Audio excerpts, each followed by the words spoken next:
السلام علیکم ورحمۃ اللہ وبرکاتہ۔ انتہائی بڑی خوشی کی خبر ہے کہ جماعت اسلامی بھی جمعیت علماء اسلام کی مخالفت میں کھڑی ہو گئی اور ان صفوں میں شامل ہو گئی جو جمعیت علماء اسلام کی مخالفت کر رہی ہے، جو قوتیں ان کی صف میں کھڑی ہو گئی۔ اور یہ بڑی خوشی کی بات ہے کیونکہ ہمارے بزرگ فرماتے ہیں کہ جماعت اسلامی جہاں کھڑی نظر آئے سمجھ لینا وہ باطل ہے۔ جس صف میں جماعت اسلامی کھڑی ہو سمجھ لینا وہ صف باطل ہے، کیونکہ یہ حقیقت بات ہے، اس میں کوئی شک ہی نہیں ہے۔ اور یہ بات آزمائی ہوئی بات ہے کہ جہاں جماعت اسلامی ہوتی ہے، جماعت اسلامی جہاں بھی جاتی ہے وہاں عذاب آ جاتا ہے۔ جس طرح وہ پی ٹی آئی کے ساتھ جماعت اسلامی کھڑی تھی، تو آپ دیکھیں پی ٹی آئی کا آج کل کیا حال ہے۔ اگر یہی جماعت اسلامی نون لیگ یا پیپل پارٹی کے ساتھ کھڑی ہوتی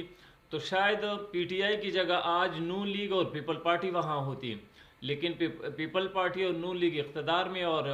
جو پی ٹی آئی والے بیچارے ہیں ان کو مار پڑ رہی ہے، اس وجہ سے کہ جماعت اسلامی اس صف میں کھڑی تھی، اور ان کی منحوست ہے وہ جہاں پڑ جاتی ہے تو وہاں پھر اسی طرح کے حالات ہوتے ہیں۔ دوسری طرف بڑی خوشی کی خبر یہ ہے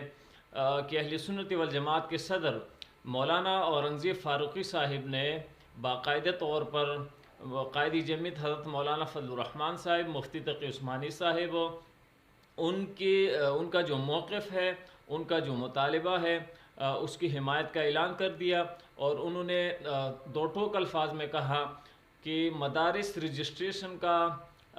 جو مقدمہ وفاق المدارس کے تحت لڑا جا رہا ہے، اور مفتی تقی عثمانی صاحب کی پوری ٹیم اور پورے افراد اس پر جو محنت کر رہے ہیں، اور سیاسی میدان میں، پارلیمنٹ میں، سینٹ میں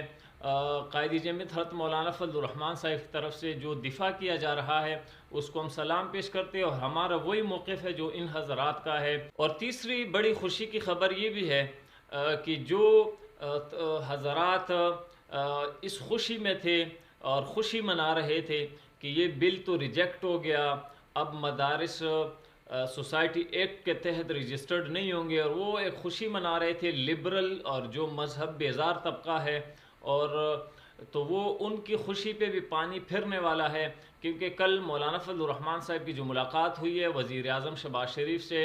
تو وزیر اعظم نے مکمل یقین دہانی کرا کے وزیر قانون کو باقاعدہ طور پر ہدایت جاری کر دی ہے کہ آپ اب آئین اور قانون کی دائرے میں، آئین اور قانون کے دائرے میں رہ کر اقدامات کرے۔ تو میڈیا سے گفتگو کرتے ہوئے ملاقات کے بعد مولانا فضل الرحمن صاحب نے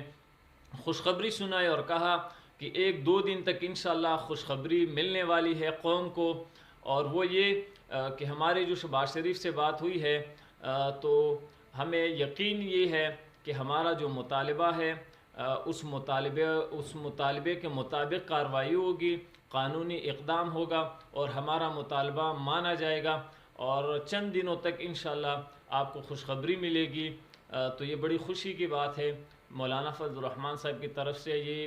میڈیا سے انہوں نے یہ گفتگو کی ہے کل وزیر اعظم سے ملاقات کے بعد۔